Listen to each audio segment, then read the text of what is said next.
Bismillahirrahmanirrahim. Allahumma salli ala Muhammad wa ala ali Muhammad. Kami jemaah Amwaj Travel and Tours sekarang ini berada di Balad Jeddah.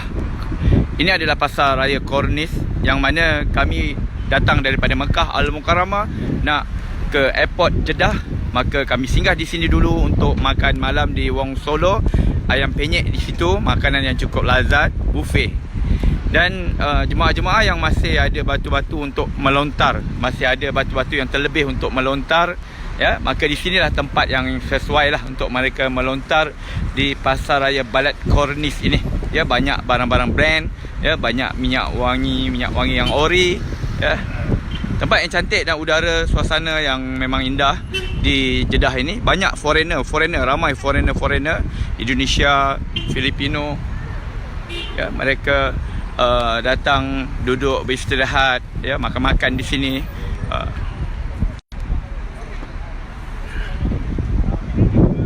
Ini adalah jemaah-jemaah Amwaj Travel.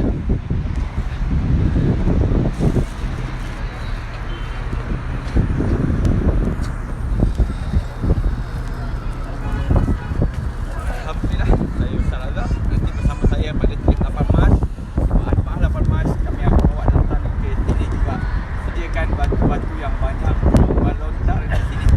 Ya, semua jemaah dah puas melontar di Madinah Al-Munawwarah dan juga di Mekah Al-Mukarramah.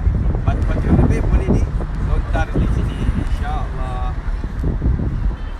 Siapa yang nak ikut Amwaj Travel and Tours di bawah bimbingan saya Ustaz Abdul Razak, sila hubungi saya 012-22-55-735. Kami mengalu-alukan jemaah-jemaah daripada Malaysia, jemaah-jemaah daripada Indonesia, jemaah-jemaah daripada Singapura, daripada Brunei. Boleh, ya, semua boleh, kami boleh uruskan.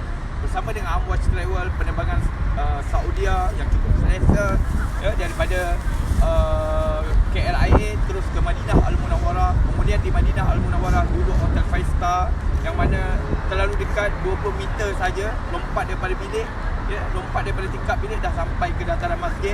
Kemudiannya di Mekah Al-Mukarramah kami duduk di menara jam, iaitu Pullman Zamzam Tower, yang mana cukup dekat daripada hotel nak ke masjid. Boleh berkaki ayam, ya, kalau takut selipar sandal yang kita beli tu mahal, maka pergi saja dengan kaki ayam. Dan semuanya di bawah bimbingan saya, yang mana insya-Allah kita ada grup WhatsApp 15 hari sebelum penerbangan. Kami beri coaching bagi amalan-amalan, aktiviti yang mana boleh diamalkan jemaah sebelum mereka terbang ke tanah suci. Okey.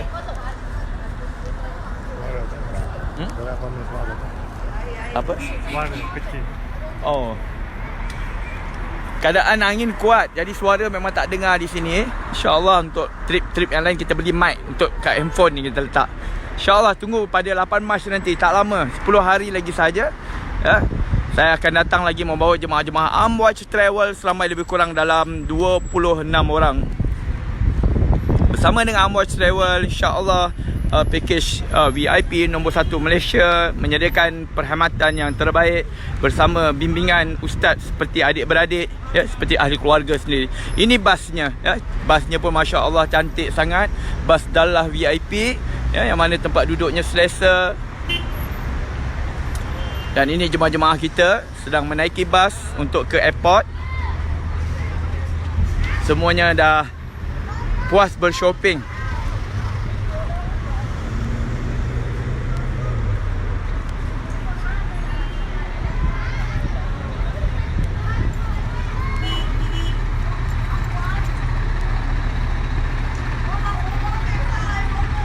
Ini adalah pasar raya Kornis yang tak dengar tadi. Ini adalah pasar raya Kornis, namanya Balad, ya, yang mana banyak sekali jubah-jubah yang cantik di sini. Harganya lebih murah daripada Madinah dan Mekah Al-Mukarramah. Ya, kalau beli jubah di sini jauh lebih murah dan lebih cantik lagi. Dan di sini ramai foreigner, ya, daripada Filipino, Indonesia.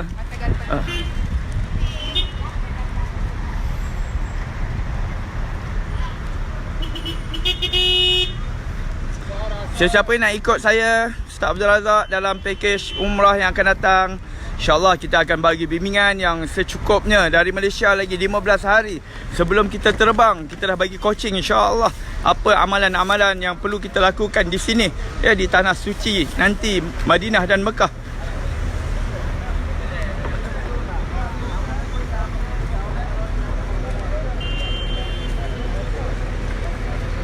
Tengok beg-beg yang dah diberanak-ranakkan tu.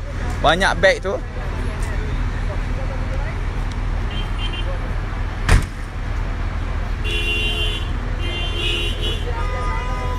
يلا يمشي مطار. عرفت أي مطار؟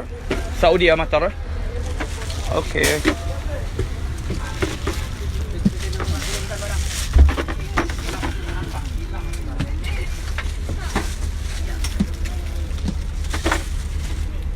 Ada orang Malaysia kirim salam. Waalaikumsalam. Ada yang tak tidur lagi ke ni? Siapa pukul apa ni? Baru pukul 12. Okey, semua ada? Ada, semua ada. Keluarga Is semua ada? Keluarga Tuan Samad semua ada? Keluarga Suhaimi semua ada? Kak Mona, Kak Jamilah ada? Dah, itu je. Senangnya. Nak apa nak ingat.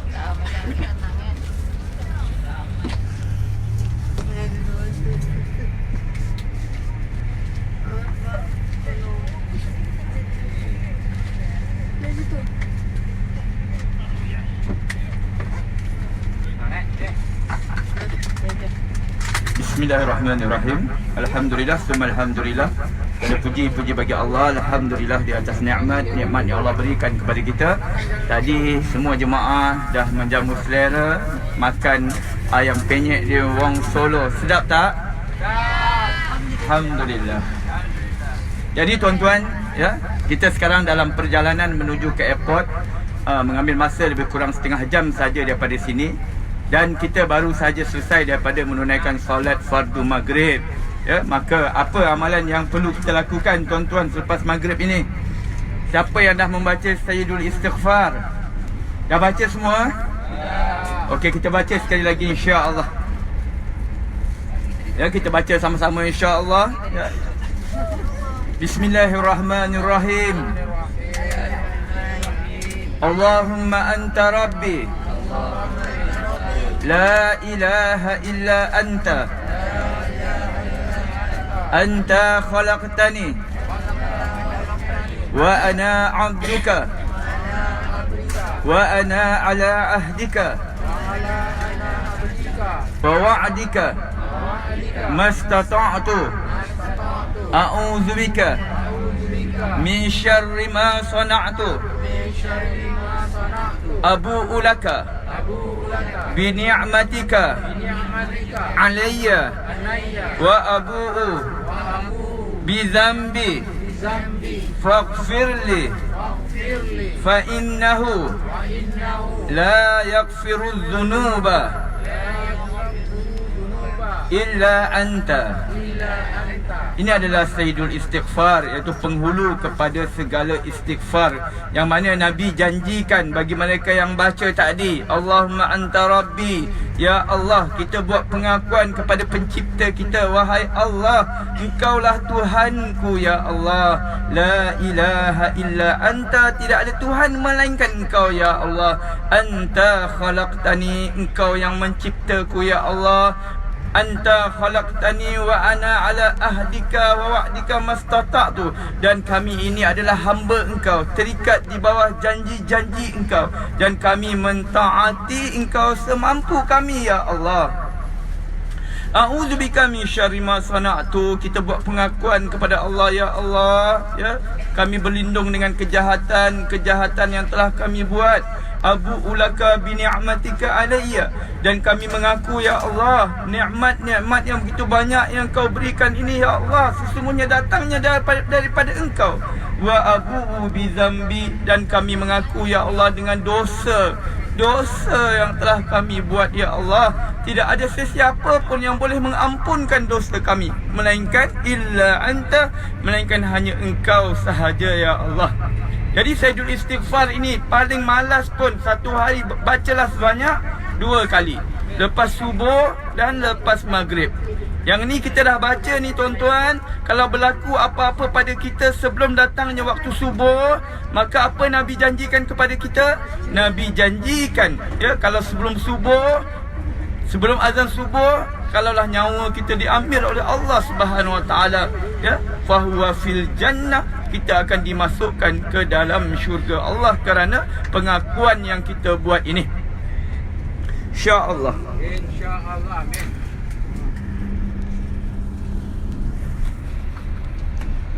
Jadi tuan-tuan, sepanjang perjalanan ini saya nak isikan sikit dengan beberapa tazkirah yang tazkirah ini sebenarnya lebih untuk diri saya sendiri sebagai peringatan, ya, terutamanya untuk diri saya sendiri dan untuk kita semua insya-Allah.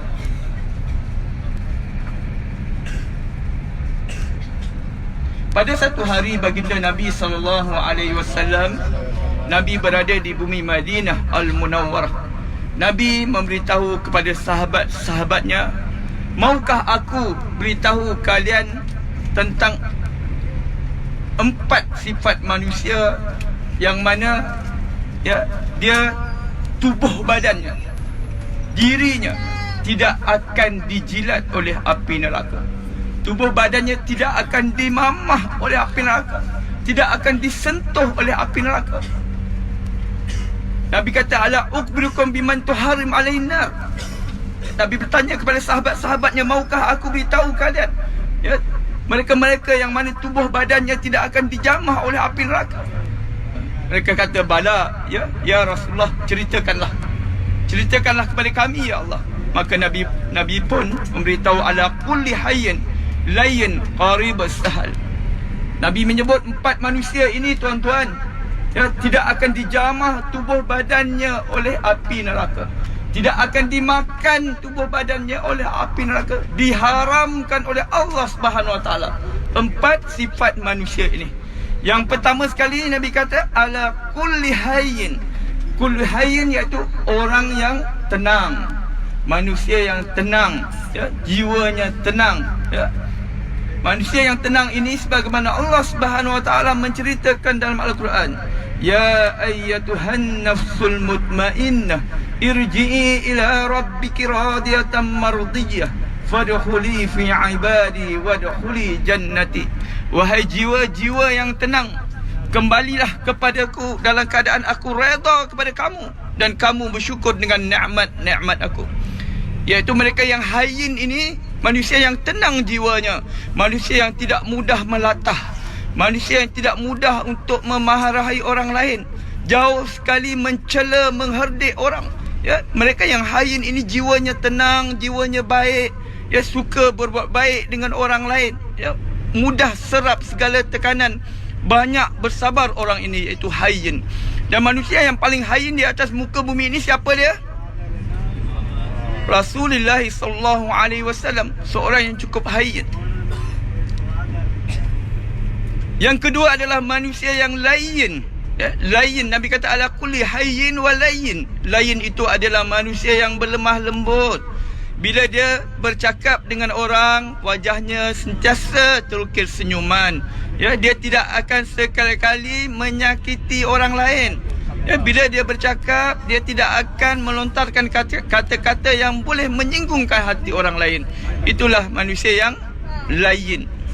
Yang kedua, ala kullu hayyin layyin wa qarib. Ya, Nabi kata yang ketiga adalah qarib. Qarib itu manusia yang mudah digauli, ya, manusia yang mudah bergaul, yang mudah menjalinkan perhubungan, persahabatan dengan orang lain, ya, menghormati tetamu, berbuat baik, ya, dan suka menjamu orang makan, iaitu manusia yang qarib, mudah didekati. Dan yang keempat adalah kullu hayyin layyin qarib was-sahal. Yang keempat ni sahal, iaitu manusia yang memudahkan urusan orang lain, ya. Bila kita memudahkan urusan orang lain, maka Allah memudahkan urusan kita, ya. Iaitu yang keempat adalah sahal. Sahal ini, ya, apatah lagi mereka yang mempunyai kuasa, dia mempunyai jawatan yang tinggi, maka kalau orang datang berjumpa dengan dia minta bantuan, dia akan cuba membantu sebaiknya, sebolehnya dia bantu orang tu, memudahkan urusan orang itu. Ya, inilah sahal. Kita kadang-kadang tuan-tuan, kalau ada jawatan kita besar, ya, benda yang boleh dimudahkan tapi kita sukarkan. Percayalah tuan-tuan, kalau hari ini kita sukarkan urusan hamba Allah, pada hari akhirat nanti Allah akan sukarkan urusan kita. Na'udzubillah min zalik. Oleh itu 4 sifat ini, ala kulli hayyin layin qarib as-sahal ini, kita cuba untuk memilikinya. Dan sentiasa tuan-tuan, ya, ini saya nasihatkan untuk diri saya sendiri dan untuk kita semua, maafkan orang. Ya, maafkan orang. Setiap hari pastikan kita sebelum tidur, kita maafkan semua orang. Yang mana kita sakit hati dengan orang tu, kita sedekahkan dia Al-Fatihah.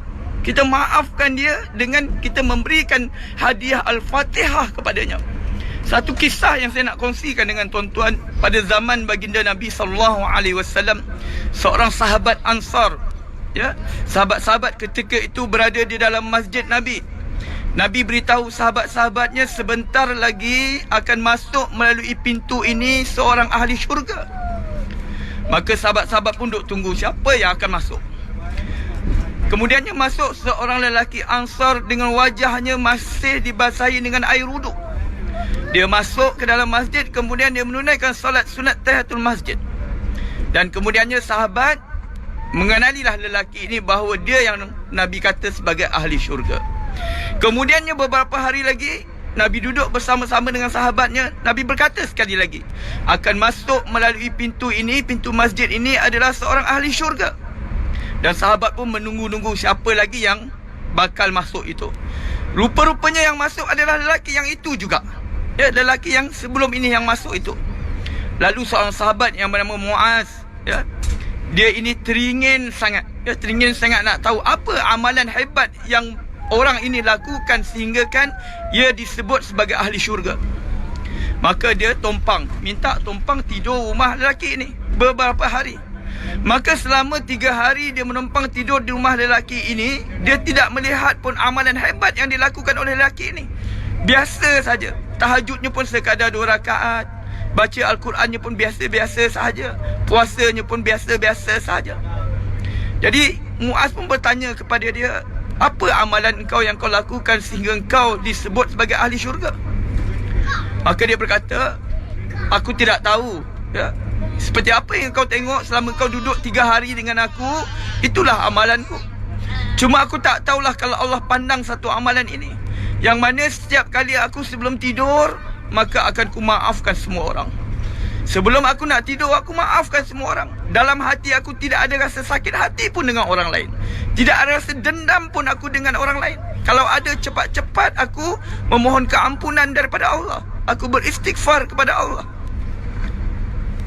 Kerana sifat dia yang suka memaafkan orang ini, tuan-tuan, dipandang mulia oleh Allah Subhanahu Wa Taala, dia dimasukkan ke dalam syurga Allah. Dan orang yang mampu memaafkan orang lain, jiwanya besar. Kita juga perlu, tuan-tuan, sentiasa memaafkan orang lain. Kalau rasa sakit hati dengan orang, banyakkan sebut nama Allah. Allahumma ya mumit, ya mumit, ya mumit, wa ya muhyi. Wahai Allah yang mematikan, matikan ya Allah segala sifat-sifat perasaan yang tak baik ni ya Allah. Dan ya muhyi, hidupkan, gantikan ya Allah dengan sifat-sifat mahmudah, sifat-sifat yang baik. Kena minta dengan Allah Subhanahu Wa Taala. InsyaAllah tuan-tuan, kita balik daripada Mekah ini, kita ubah diri kita. Kalau selama ini kita dah menjadi insan yang baik, alhamdulillah, kita jadi lebih baik.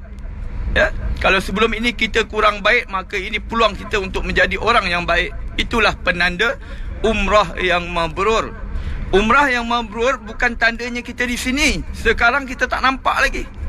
Ya, kita tak nampak lagi umrah kita mabrur atau tidak. Umrah yang mabrur bila kita balik ke tanah air, kita mampu berubah daripada sebelum kita datang.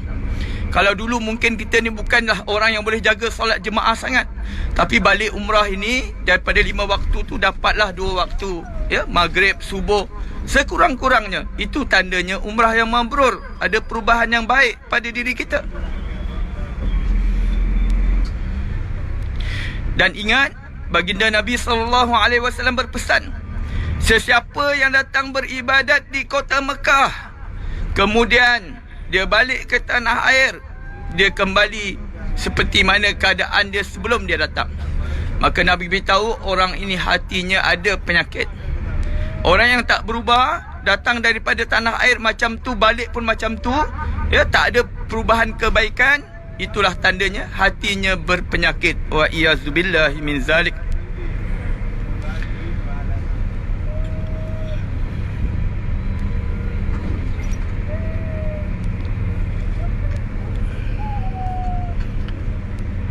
InsyaAllah tuan-tuan, kita semakin hampir ke airport.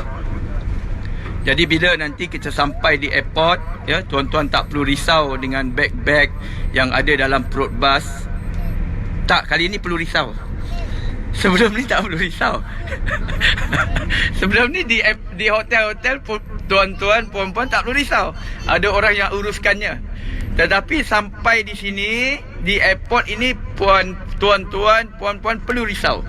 Bermakna, ya, nanti sampai saja saya, ya, beberapa orang syabab, pemuda-pemuda kita akan pergi ambil troli. Ya, kita ambil troli, kemudian kita sama-sama bantu-membantu mengangkat semua barang. Tak perlu tengok barang siapa. Tak perlu cari barang kita, tak perlu. Ya, barang dalam bas ni semua kepunyaan kita. Ya, maka kita pastikan dalam perut bas ini kosong. Ya, kita masuk je. Masukkan je semua barang-barang itu di atas troli dan kita sama-sama tolak. Ya, bila kita dah berada di hampir kawasan nak masuk ke dalam terminal tu, baru kita check lah mana beg kita, ya. Takut-takut tak ada ke. Tapi insyaAllah saya dah pastikan beg-beg tuan-tuan semua ada, kerana di hotel dah tak ada lagi dah. Yang perempuan muslimat tak perlulah buat apa-apa, ya. Yang lelaki lah kena bagi bantuan sikit, tolong angkat beg. Kemudian insyaAllah kita akan check in group. Ya, pastikan setiap daripada kita satu orang hanya 2 beg saja yang masuk ke dalam kargo. Tidak boleh lebih.